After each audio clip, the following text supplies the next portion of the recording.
अब जिसकी सर्विस 600 की होगी, ठीक है चलो छोड़ देने की, जो 600 रुपया महीने का लेता होगा उसके लिए राशन बंद हो गया है, तो मैं 600 में से कहाँ से लाएगा वो? यहाँ पर भी हमारी जो हालत है वो आप खुद देख सकते हैं। पर्दादारी हमारी जो वो था, एक मतलब एक बड़े और छोटे के दरमियान, एक ससुर और बहू के दरमियान जो एक पर्दा था, वो पर्दा उठ गया है। मान लीजिए 5 साल लगते हैं जॉब उनका नॉर्मल सी में हमें वापस जाने में, तो 5 साल वो क्या करेंगे? बच्चों उनका संभावना अगर शाम सब्जी पोस ऐसे बात नशीरियत ऐसे समझ क्या मुझे रुको जी शौक देखने घंटे ना रुको जी।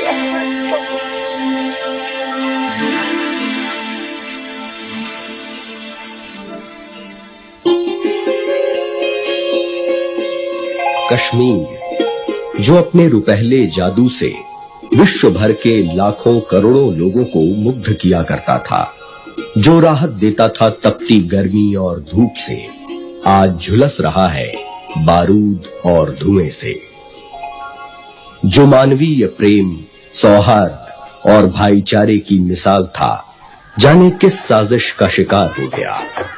जाने कैसे ये मेल जोल, ये भाईचारा खटकने लगा दुश्मनों को, और अनदेखे अनजाने ही इसकी नींव हिला गया।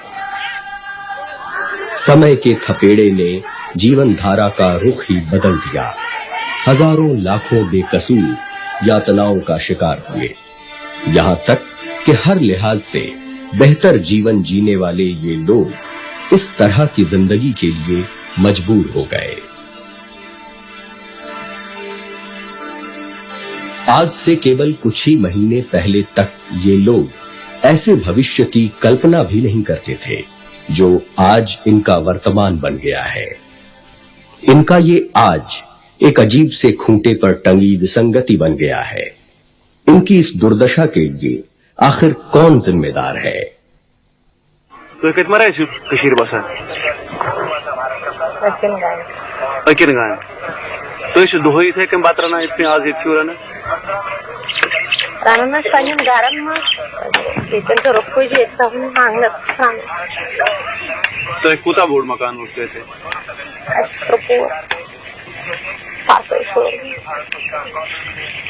परसों सुशोर में तो एक बस जमीन ज्यादा थी उसको क्या जमीन अच्छा पदा खाना न्यारा चलगा बोलते न्यारा देखी दवाई तो दपा तो ओसो न कहें यह बल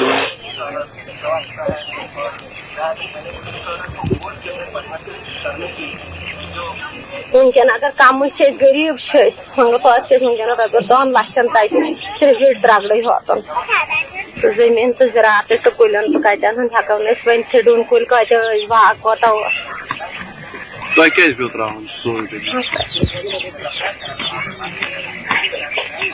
पान माज बे क्या हेका वन कन वजह द्राय मोज द्रो मोर वन वन कन बहन वन वह क्या द्राय ना दायर कर पूर ड्यूटी बिचार दिवान तथी तो मारो पे बस नेटू तो मोर 5 कोरन मन 25 साल पोस्ट ऑफिस में नौकरी करान हाव करना पे खानदर पत मोरक वरमल तन पे वारे खबर क्या कन तन पे गए खराब एक ठीक रोजान तन इनका यहाँ पर मकान, वहाँ पर हंदवारा में मकान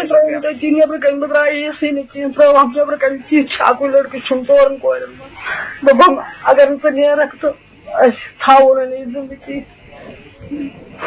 पे हेको वन पल पे रात द्राय क्या वो परस कबर रेट पे बनाए हम परस मकान हंदवे तहसील वन कपवारस पन जमीन वमीन मकान बाग त्रो तथी वन क्या कर मकान किन द्राय हम तथी 4 वह त्रो तथी क्या कर वो बचाने खतर शर्म बचाने खतर कोरियन अख मे मारा कह सहारा बस आसमान पेम जमीन तुम दाव लोगमुत मे मारा नुक सह बुलायत ये नुक मोर दस मारा गई 5 रेत वन मूद कह सहारा मे लकट लकट बच 3 बस ना जमीन ना आसमान मे रूद ना मोल ना मोज ना महाज ना योर मे मारा कहें बे पत डोक। प्रकृति से कर्मठ और उद्योगी ये लोग हमेशा रचनात्मक स्वभाव वाले खुशहाल लोग रहे हैं। आज की विपरीत परिस्थितियों में भी बिना किसी बाहरी साधन या सहायता के ये लोग अपनी जीविका के साधन ढूंढ रहे हैं। लेकिन हैरत की बात तो ये है कि आज तक इनकी बदहाली की ओर किसी उच्चस्थ संस्था का ध्यान नहीं गया। हमने एक फैमिली को एक बेड दिया, एक फैमिली को एक पंखा दिया, हर एक टेंट के लिए एक एक ग्राउंड शीट दी, जहां पर हमने वो पक्की जगह हमको मिली जिसमें गवर्नमेंट बिल्डिंग्स वगैरह शामिल थी, उसके अंदर एक दरी का बंदोबस्त इनके लिए किया गया। हमें इधर कुछ नहीं मिल रहा है, इधर इतनी गरीबी आ रही है कि हम सब लुट रहे हैं। 450 फैमिलियों के लिए यहाँ PHE डिपार्टमेंट ने 5 और 6 नलके लगाए, टोटल 6 नलके। बिल्कुल, अगर आप ये समझते हैं कि 6 नलके 450 फैमिलीज के लिए काफी हैं। कुछ ब्लॉक्स के अंदर पानी की कमी थी, जिसका मैंने खुद मौके पर जाके जायजा लिया है, और एक आधे दिन के अंदर वो सारी कमी जो है, चाहे वो डिस्पेंसरी है, चाहे वो सिक्योरिटी है, अव्वल तो वो पूरी हो गई होनी चाहिए अभी तक। अगर आज नहीं हुई है तो एक आधे दिन के अंदर वो सारी त्रुटियां पूरी हो जाएंगी। आज इन शिविरों में रहते हुए और इनकी दारुण त्रासदी को भोगते हुए इन्हें 11 महीने से भी अधिक हो गए हैं। बेइत्मीनानी, बेबसी और लाचारी अब अपनी तमाम हदें लांघकर इनके जीवन को घुन की तरह खाने लगी हैं। क्या सहायता का सही बुनियादी ढांचा, इंफ्रास्ट्रक्चर उपलब्ध हो पाया है? हाँ जी, इसका इंफ्रास्ट्रक्चर बना हुआ है रजिस्ट्रेशन का, और जब से स्थापन हुई है संस्था तो तब से और अब तक हमने जो रजिस्ट्रेशन की है उनकी तादाद है 53,750, और वो जो है आफ्टर ड्यू वेरिफिकेशन ही उनके राशन कार्ड इशू करते हैं। और जब से ये रजिस्ट्रेशन शुरू हुई है और अब तक कोई 32,000 राशन कार्ड इशू हुए हैं, जिसके अगेंस्ट लोग कैश असिस्टेंस और राशन देते हैं, फ्री राशन देते हैं। और इसके अलावा कोई 12,000 फैमिलीज रजिस्टर हुई हैं जो गवर्नमेंट एम्प्लॉयज की हैं, जो अंडर रूल्स अपनी लीव सैलरी के ले सकते हैं उसमें अगेंस्ट। तान कहीं वातान या तान वातन गोस मोन महाराज सेंसस डिपार्टमेंटस मज कर तमिस आज कतिम तारीख आवाज 14 तारीख आवाज तमिस वन पे मिलमुत कह तुम वन तो मे 3 लड़की लड़का वड़का मे कह मे 3 लड़की तुम वन तो मोन गुजार क्या बह क्या कब से यहाँ है साल हो गया, कोई राशन नहीं, कोई चीज नहीं मिलता। छोटे छोटे बच्चे हैं, उनको क्या करूंगी? बस सब 3 बच्चन हूं का संभावना अगर मैं शाम सब्जी सुन पोस्ट क्या जान में उनका इधर पे पुलिस डिपार्टमेंट गवर्नमेंट कोर सठा धोखा क्या मतलब तम गई पन फर्ज अदा करने खातर तिम दो पुलिस डिपार्टमेंट जरूरी गसन ड्यूटी, तिम गई ड्यूटी। अोक तम सात रिलीफ, अोक तम सात कह दुख वन तान बल्कि तमुल तड़ान सह तोर बंद। मे शुर तड़पान 5% खतर न तिहन चीज न कहें, बल्कि दपान नो कह रेतन ये आमद इज्जत बचाने वनवा, जू बचाने वनवा, कह तक वन मगर तम पे तिम वापस बराबर 2 रेतन दित तिमो धरना, 2 रेतन धरना दित तिम वन हक कहें, दोपक ना वापस गसन। तिमो कोर पन फर्ज अदा, तिम गई वापस, मगर सोन डिमांड करक न कह पूर जान सोन पान लकट शुर क्या वदान। मौसमी बच्चन की खानदर करने से तम पे वदान वनकस 5% खतर तड़पान तम पे कह कह वन तुम क्या दलील तुम कमिच कमी कहें सारी आय तुहद पे पृथ्वी, मगर सोनिस ददस वोत न कह पे सन महाराज वनकन मज क्या पता तम आस वत बंद दपान पोस योतनस वातान क्या वो वो ती गोमुत दिमो ना नाल कहें मगर तनख्वाह वातान तम पे तिम रेतन हूं तनख्वाह तिम बंद तथ वन तम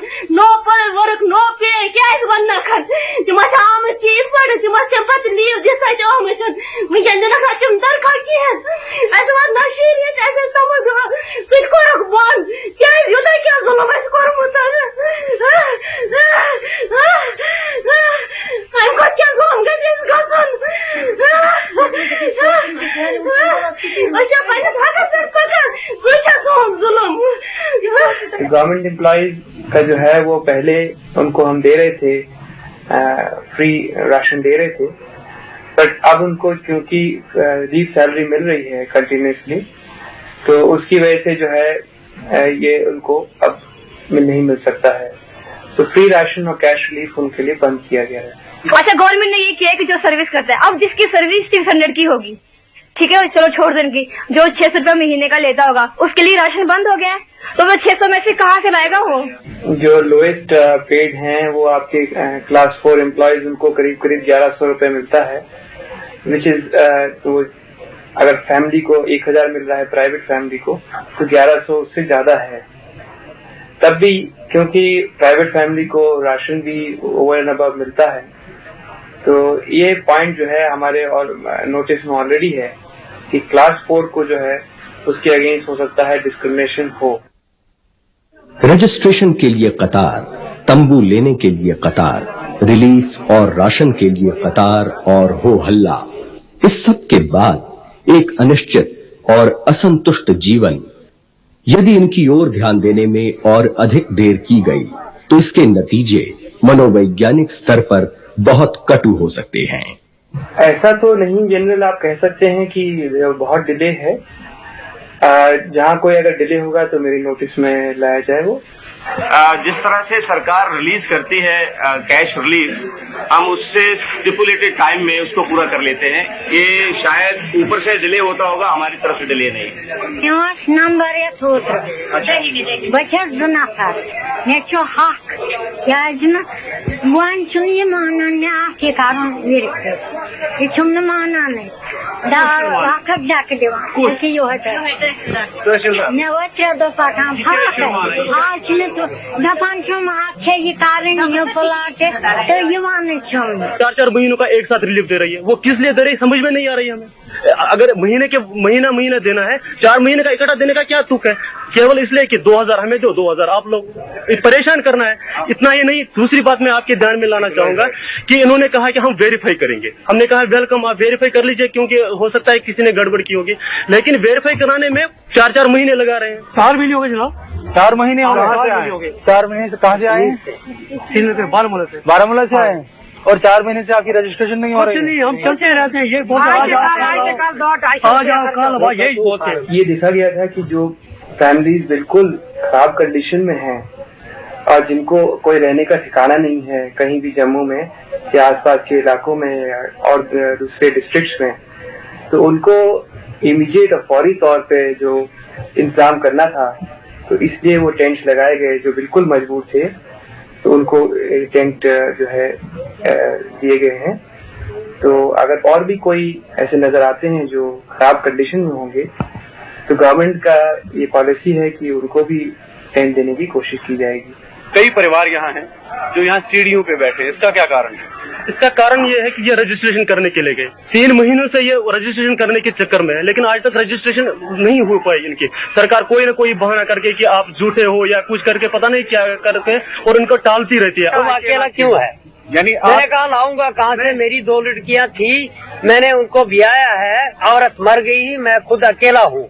मैं हिंदुस्तान से नाजायज तरीके से पैसा हासिल करना नहीं चाहता हूँ, क्योंकि वो मेरा देश है। आप मुझे मारा डराते धमकाते हैं, मुझको सजा देने के लिए आमादा है। क्या कहते हैं? क्या कहे, चलो आज नहीं कल मिलेगा, कल नहीं परसों, आज मैं 4 महीने से आता रहा हूँ। ये मेरा बूट भी फट गया, टांगू में दर्द है, चल नहीं सकता हूँ, गुजारा नहीं। इधर मेरे रिश्तेदार हैं, उनके जाता किसी घर में 3 दिन रहता, किसी घर में 4 दिन रहता हूँ। ये यहाँ के जोनल अफसर कहते हैं, क्या कहते हैं? फेक लाओ कि हमें वहाँ धमकियाँ मिल रही हैं, जो लिख देगा पुलिस का कोई SP लेकर देगा हमें। तुमको किसने डराया धमकाया किसने? ये लिखा लो SP से। लेकिन कोई रात के 12-1 बजे जो भाग गए हैं डर की वजह से, उनको वो कहाँ से पुलिस से लेकर? पुलिस लेकर देगी। अब की जो दिक्कत हुई और जो कठिनाई थी वो ये थी कि ये जो परिवार आए हैं, जैसे आम तरह के जो माइग्रेंट रेफ्यूजीज होते हैं उस तरह के नहीं थे। ये लोग इन्होंने बड़े अच्छे जमाने देखे थे, खुशहाली का जीवन वहां पर बिता रहे थे। तो इनके लिए जो ये ट्रांजिशन हुआ, कैंपों में रहना और टेंट में रहना और ऐसी हालात में रहना, ये बड़ी तकलीफदेह चीज थी। और दूसरा, ये लोग एक सब जगह से आ रहे थे और गर्मी के मुकाम में आए तो इनको और तकलीफें हुई। टेंटेड अकोमोडेशन हमने करीब 8,700 लोगों को की फैमिलीज को दी है, जिसमें 5,300 के करीब टेंट्स में हैं और बाकी पक्की बिल्डिंग्स में हैं 3,400 के करीब। बहुत से लोग जो हैं वो अपने रिश्तेदारों के साथ रह रहे हैं या अपने दोस्तों के साथ रह रहे हैं। सबको मजबूर करना कि वो टेंट में रहें या हम सबके लिए टेंटों का प्रबंध करें, ये संभव उस समय नहीं था। सर्दियों का मौसम आ गया है, नीचे पानी आ रहा है टेंटों में, जगह नहीं मिल रही है। जम्मू के लोगों ने हमें बेचारों ने जगह दी अपने, अब वो भी तंग आ गए, उन्हें भी शादियां हैं, अपने घर वाले हैं, उनको भी कमरे चाहिए। वैसे हम लोगों को ये अभ्यास हुआ कि ये ज्यादा दिन का मामला है और कुछ लोगों को तकलीफें हो रही हैं, तो हमने फिर एक स्कीम होम मिनिस्ट्री से करके कि कुछ पक्की उनके लिए इमारत का भी व्यवस्था की जाए। तो हम लोग ने वो स्कीम वो कर ली है और 400 के करीब शुरू करने के लिए 400 हमने ऐसे क्वार्टर्स मुट्ठी में कैंपेन बनाना शुरू किए हैं, ताकि जो लोग बहुत दिन से टेंट में हैं उनको हम धीमे धीमे वहां पर करें। तो हमें खुशी हो गई कि गवर्नमेंट ने जल्दी मकान बनाने शुरू कर दिए, लेकिन वो बैग में क्या निकला, एक ब्लैक होल निकला। जो पोजीशन उन्होंने दिखाई थी वो नहीं थी, उसका टोटल चेंज था और वो भी थोड़े कमरे थे, 200 के करीब अभी बने हैं न, उसमें दरवाजा है। और जो 14x12 था अब वो 14x10 के 12x10 में चेंज हो गया, पोजीशन भी चेंज उसकी हो गई है और खिड़की भी उसमें नहीं है। यानी कि government is not thinking seriously about the problem, migrant problems, वो टाइम पास करना चाहते हैं। हमने यहाँ माइग्रेंट इंजीनियर लिए वहां, तो उन्होंने वहां अपने तरीके से देखा कि उसकी लागत सिर्फ 10 से 12 हजार तक होगी। तो हमने गवर्नमेंट से कहा है कि उनको चाहे कि हर एक फैमिली को, माइग्रेंट फैमिली को 35,000 रुपए एज लोन दे। हमें इसका एहसास भी है कि जिस बैकग्राउंड से ये लोग आए हैं इनको तकलीफें बहुत हैं। वैसे हाइजीन, उसका सैनिटेशन का, ड्रिंकिंग वाटर का, मेडिकल एड का भी इंतजाम किया गया है, लेकिन वो उतना अच्छा कुछ जगहों पर नहीं है जितना कि हम चाहते हैं कि वो हो। उसकी तरफ हम बराबर तवज्जो दे रहे हैं। एक तो यहाँ पे हमको प्रॉब्लम है, मतलब लेडीज के लिए, मतलब डिलीवरी जो होती हैं यहाँ पे, उनके लिए हमारे पास सफिशिएंट सामान नहीं है। वी हैव ऑलरेडी रिक्वेस्ट, आज ही हमने रिक्वेस्ट किया है सीएमओ साहब को, उसके बारे में वो भेज दें। वो ग्लव्स नहीं है हमारे पास और बाकी क्लैंप्स जो होते हैं डिलीवरीज के लिए वो नहीं है हमारे पास। स्टाफ तो है हमारे पास, लेडी डॉक्टर है, एएनएम्स हैं, एलएचवीज हैं, वो तो कंडक्ट कर सकती हैं, लेकिन सामान नहीं है हमारे पास। देखिए, मेडिकल फैसिलिटी जो हमारे बाकी सिटीजन्स को अवेलेबल हैं जम्मू में, वो सब टेंटेड कॉलोनीज में अवेलेबल हैं। बड़े तादाद में जो है मेडिसिन भी रखी गई हैं। मेडिकल डॉक्टर्स रेगुलरली वहाँ ड्यूटी पे आते हैं। इसके अलावा अगर कोई पर्सन जो है वहाँ पे अगर सीरियस है या होता है तो वहाँ पे डिस्ट्रिक्ट के हॉस्पिटल्स अवेलेबल हैं। तो ऐसी बात नहीं है कि मेडिकल फैसिलिटी इनसफिशिएंट है। सर, हम माइग्रेंट स्टेटस हम ऊपर उठना चाहते हैं सर, हम हमेशा नहीं हमें माइग्रेंट रहना। लाइब्रेरी यहाँ पे है और को करिकुलर एक्टिविटीज जो है वो भी बहुत कम है। हमारी प्रॉब्लम्स बहुत है और यहाँ के लोग हमें फुल कॉपरेशन दे रहे हैं, मगर कुछ ऐसे बहुत सी में हमें बहुत दूर दूर से आना पड़ता है और हमारी बसेस यहाँ अवेलेबल नहीं है, सिक्योरिटी नहीं है, हमें बहुत सी ईव टीजिंग होती है यहाँ लड़कियों के साथ। लड़कियाँ बहुत परेशान होती है, छोटी छोटी लड़कियाँ। ईव टीजिंग की प्रॉब्लम है, कुछ दिन से यहाँ हमारे को भी जहन में आई है और हमने एक स्पेशल ड्राइव लॉन्च किया था पिछले 10-15 दिन में। इसमें काफी सारे लोग पकड़े भी गए हैं, काफी कार्रवाई हुई है, लेकिन मैं समझता हूँ कि इसमें और उम्मीद है। अब जो दिक्कत हमें जो ये बता रहे हैं लोग, वो ये है कि रूरल एरियाज में ये ज्यादा दिक्कत हो रही है। शहर में तो अब काफी हद तक इसमें फर्क पड़ा है, इम्प्रूवमेंट आया है। और अब हमारा अगला इरादा यही है कि हम जो रूरल एरिया जहाँ से बच्चियां आती हैं स्कूल, उन एरिया पे कॉन्सेंट्रेट करें। जो जाते हैं लड़के ईव टीजिंग वगैरह के लिए, उनके खिलाफ हम कार्रवाई करेंगे और वो जारी है हमारी। स्टूडेंट का क्या फ्यूचर है हमारा, हम क्या कर सकते हैं ऐसे जहां हम कश्मीर में पढ़ते थे, बहुत अच्छी तरह से पढ़ते थे और ये माना जाता है कश्मीरी स्टूडेंट बहुत अच्छा है, मगर यहाँ हमारा मन नहीं कर रहा है और घर में भी टेंशन होता है, बाहर जाओ तो बाहर टेंशन, टीजिंग बहुत होती है और लाइब्रेरी सामान हमारे लिए हम अवेलेबल नहीं है, लेबोरेटरी अभी हमने एक कोई प्रैक्टिकल नहीं किया, लाइब्रेरी अगर हो भी तो उसमें कोई बुक्स अच्छी तरह से बुक्स नहीं है। यहाँ पे भी हम जितना चाहते हैं उतना पढ़ते हैं, लेकिन फिर भी हमारा टेंशन तो वहाँ की ओर रहता है। हम कश्मीर में कैसे अपने मजे से रहते थे और यहाँ पे हमने सोचा भी नहीं था कि हम इन टेंट में रहेंगे।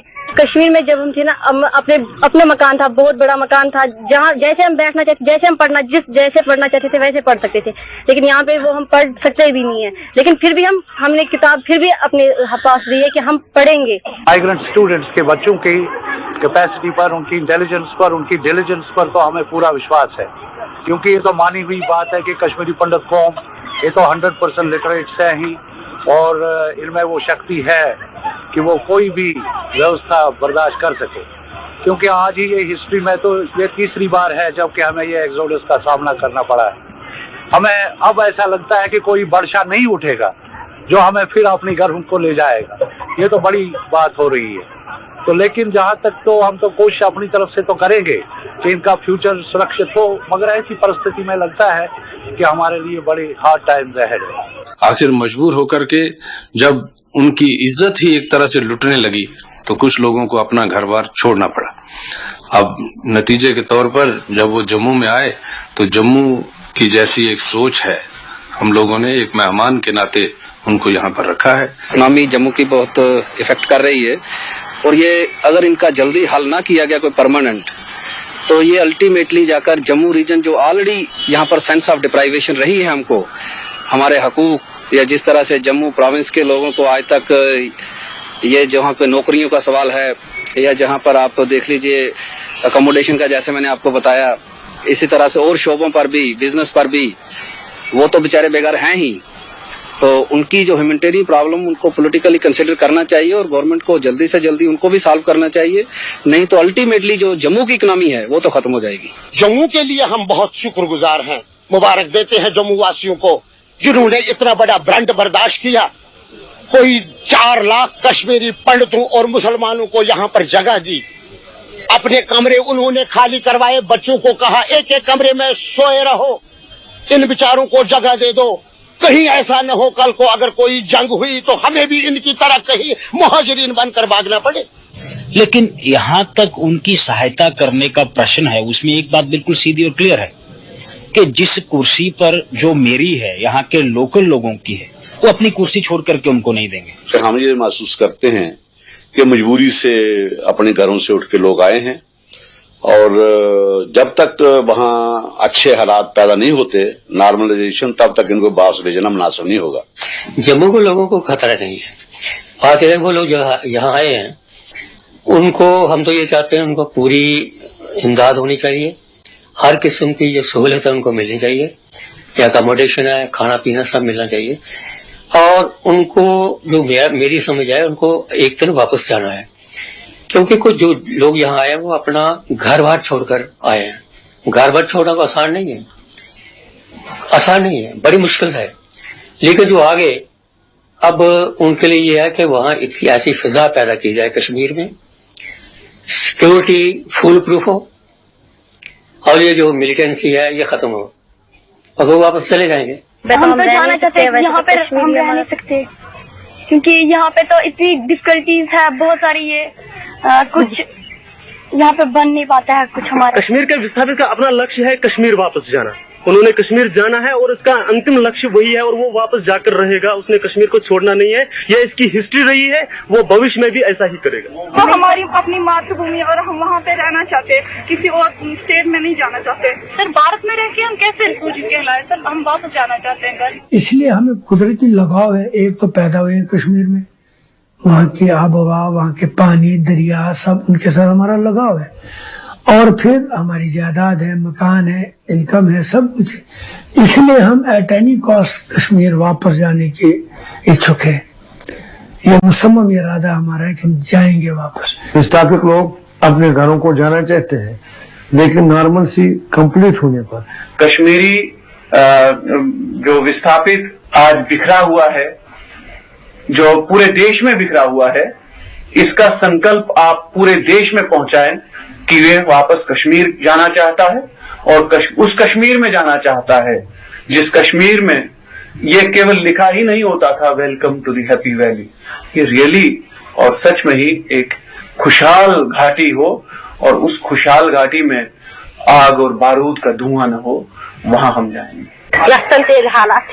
कश्मीरी विस्थापित आज निरंतर यही सोच रहा है कि क्या वो कभी अपने घर, उसी माहौल और वैसी ही फिजा में वापस लौट पाएगा।